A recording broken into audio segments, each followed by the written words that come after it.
Ang advice ko sa lahat ng mga taga-Live Good, huwag tayong maghintay ng spillover. 'Di ba? Sobrang tagal niyan, sobrang bagal niyan.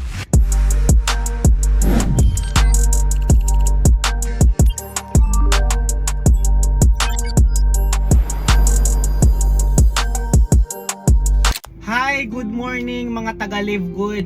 Habang hinihintay natin yung isa sa leader natin sa company natin, meron lang po akong gustong i-share sa lahat ng mga taga-Live Good.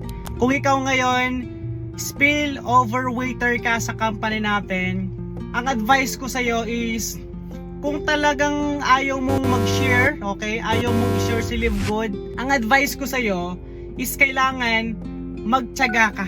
Ako po, nagkaroon ako ng personal testimony. Meron akong 2 leader sa organization ko, na itong 2 leader ko na to, halos wala na silang pang-subscribe. Okay? Inuutang na lang nila yung pang-subscribe nila. Kumbaga, bakit nila ginagawa yun? Kasi naintindihan nila bakit sila nagsasubscribe sa company natin. And alam nyo ba, 1 year bago sila nabigyan ng spillover. And take note, yung nabigay na spillover sa kanila is yung isa kong linya na maraming magagaling na mga coach doon. At ito malupit, yung isang linya ko na yon, more than 1,000 members yung nakalagay doon. Meron yung 3 platinum, tapos ang daming gold rank doon. Imagine, isang taon bago sila nabigyan ng spillover. Pero what if nag-quit na sila after 3 months na hindi sila nabigyan ng spillover? Okay, nag-quit na sila nung 11 months. Okay, hindi na sila nag-subscribe nung pang 12 months nila. Eh di hindi nila nalaman na nabigyan sila ng spillover. Tama ba? So ito po, ipapakita ko sa inyo yung katunayan na talagang nabigyan sila ng spillover. So ito po siya. Ayan siya. Alright? So pinost ko yan guys, diba? And ang daming na-inspire na taga-Live Good. Diba? So we never know kung kailan tayo mabibigyan ng spillover ng system. Pero, okay, ang advice ko sa lahat ng mga taga-Live Good, huwag tayong maghintay ng spillover. Sobrang tagal niyan, sobrang bagal niyan. Di ba? Kung gusto mo magkaroon ng mabilis na resulta, di ba? Gusto mong kumita ng 6 digits sa company natin at magkaroon ka ng malaking organization, ang advice ko is kailangan ikaw yung nagbibigay ng spillover. Di ba? Hindi ikaw yung spillover waiter. Hindi mo alam, baka 2 years, hindi mo alam, baka 3 years bago ka mabigyan ng spillover ng company natin. Eh di 2 years, 3 years, doon ka palang kikita. Tama ba? Pero, i-compute mo, 3 years or 5 years bago ka mabigyan ng spillover. I-compute mo kung magkano magagastos mo. Magkano lang. Maraming mga nagsasabi na ang tagal-tagal na ilang buwan na, ilang taon na, nagbabayad kami ng monthly subscription, hindi naman kami kumikita. Di ba? Eto tanong ko sa iyo ngayon. Kung ikaw hindi ka pa kumikita at spillover waiter ka, ilang taon ka na ba nagbabayad ng kuryente? Di ba? I-compute mo, 5 taon, 10 taon, o baka higit pa. Di ba? Ilang taon ka na nagbabayad ng tubig? Ilang taon ka na nagbabayad ng Netflix? Ilang taon ka na nagbabayad ng basta kung ano yung binabayaran mo buwan-buwan na subscription? Ang tanong, kumita ka ba? Hindi ka naman kumita. Pero nagreklamo ka ba na hindi ka kumita pero nagbabayad ka? Di ba possible hindi ka naman nagrereklamo? Di ba? Ngayon, ang tanong mo sa akin, coach, at least nagagamit naman namin yung tubig. Coach, at least nagagamit naman namin yung Netflix. So tama naman, nagagamit nyo naman yan. Pero guys, tubig, nagbabayad ka monthly. Let's say sabihin natin 500 plus. Di ba? So nagagamit mo naman pero isang service lang yan. Ibig sabihin tubig lang ang benepisyo mo diyan. Kung ikaw naman nagbabayad ka ng nagbabayad ka ng Netflix, isang service lang din yung nagagamit mo. 'Di ba? Meron kang unlimited movie. Pero kay Live Good, kung ikaw nagsasubscribe ka monthly, ang benepisyo na makukuha mo dito is 7 ways. 7 ang benepisyo mo. 'Di ba? So napakalupit dun compare naman sa ibang mga subscription mo monthly na isa lang ang benepisyo mo. Tama ba? Anong gusto mo? Isang benepisyo or 7 benepisyo? So kumbaga, hindi lang natin siya naiintindihan, kaya hindi natin siya na ma-maximize. Kumbaga, ito na nga lang yung halos na napakababang monthly subscription. So sa mga monthly subscription mo, yung tubig, di ba, yung kuryente, yung wifi, yung Netflix, higit pa sa 600 pesos yung binabayaran mo. Pero alam naman natin, kahit magbayad ka ng 5 taon dyan, 10 taon dyan, at magbayad ka buong buhay mo, hindi ka naman bibigyan ng dividendo ng may-ari. Tama ba? Hindi ka naman bibigyan ng income. Pero kay Live Good, diba, worst case scenario, let's say 5 years, even na 7 years, kahit nga 10 years bago ka mabigyan ng spillover at doon ka palang kumita. Guys, 10 years, at least pensionado ka monthly kung talagang ikaw spillover waiter ka. Yung talagang naintindihan namin yung compensation plan ni Live Good, yung 7 ways of earnings. Guys, hindi po namin ito talaga ini-encourage na maghintay na lang ng spillover.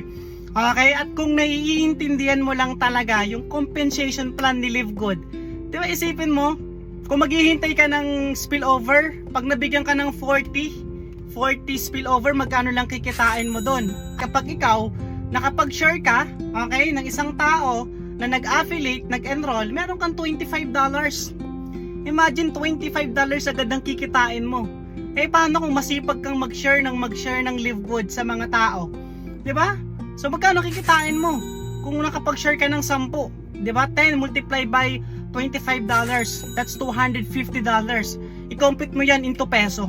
Eto pa, pag ikaw try mo magtayo ng traditional business, 'di ba? Magtayo ka ng sari-sari store. Magkano yung magkano yung maintenance mo diyan? 'Di ba? Nagbabayad ka ng kuryente, nagbabayad ka ng tubig. Ayan, pag nagtayo ka ng restaurant mo, nagtayo ka ng mga basta something na traditional business, hindi lang 600 pesos yung overhead expenses mo dyan, mas malaki pa. Tama, lalo na kung mas malaki yung mas malaki yung pinuhunan mo, 'di ba? Kung hindi sa'yo yung pwesto, so nagbabayad ka pa ng empleyado mo, nagbabayad ka pa ng tubig, kung may wifi ka, kuryente ka, i-compute mo yung overhead expenses mo. Hindi lang 1,000, baka hindi lang 2,000 yan. Baka hindi lang 5,000 pesos pagka marami kang empleyado. Diba, napakalaki ng overhead expenses. Samantalang kay Live Good, 600 pesos lang yung overhead expenses natin dito. So napakaliit lang, pero napakalaki ng pwede natin kitain dito. At ikaw ngayon, pag ikaw nagtayo ka ng traditional business, like for example, restaurant, papayag ka ba na isang araw hindi kikita yung restaurant mo? Gigising ka ng gigising ka ng umaga, tapos uuwi ka ng gabi. Di ba, ikaw yung kung ikaw yung may-ari ng restaurant, uuwi ka dyan, late night na. Ikaw yung pinaka huling uuwi ng bahay. Tama? Kumbaga hindi lang 8 oras. Di ba? 10 hours o baka more than 10 hours pa yung gugugulin mong oras para kumita yung resto mo. Tama? Same kay Live Good.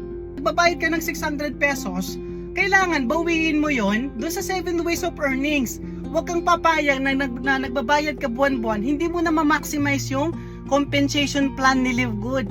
Yun lang naman yung gusto kong i-share sa lahat ng mga spillover waiter kay Live Good.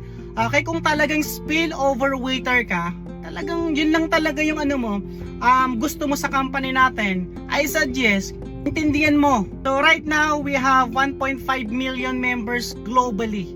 1.5 million pa lang tayo. Okay, bilangin pa natin ng 5 years to 10 years. Sigurado si Live Good, hindi lang siya magiging 10 million members globally. Sigurado, magkakaroon tayo ng more than 20 million members, subscribers worldwide. Alright, so imagine kung nagkaroon tayo ng 30 million, 40 million. Tapos ikaw, yung nauna sa company natin. Alam naman natin, ang compensation plan ni Live Good is auto-compress. So, ibig sabihin ng auto-compress, lahat ng mga nagme-maintain ng monthly subscription, tumataas yan. Okay, paakyat na sila ng paakyat. Pero, yung mga hindi nagme-maintain, nauhulog yan. So, ibig sabihin, kung loyal kang monthly subscribers kay Live Good, paakyat ka ng paakyat. Alright, imposibleng hindi ka mabibigyan ng spillover. Again, hindi natin alam kung 6 months, 1 year, 3 years. Pero kahit i-compute mo ng 5 years yan, yung 10 years yan, worth it pa rin yung binayad natin. Sabi ko nga, unlike sa mga ibang binabayaran natin, kahit alam mo yun, tumanda na tayo, hindi tayo kikita dyan. Alright, so yun lang naman yung gusto kong i-share dito sa video na to, especially sa lahat ng mga taga Live Good. Kapag ka ito mapanood mo, i-share mo to sa mga members mo na spillover waiter. Kung ikaw, again, spillover waiter ka, I suggest na mag-attend kayo ng training natin sa Dream Makers Worldwide. Okay, araw-araw yon, especially yung Monday. Wag na wag kang mawawala sa training natin every Monday kay Coach Fernan. Kasi grabe, okay, sobrang dami nating wisdom, learnings na matututunan dun sa pagnenegosyo natin dito kay Live Good. So yun lang naman, taga Live Good, no? See you again sa next vlog na gagawin natin. Have a great day and God bless sa inyong lahat. Bye-bye!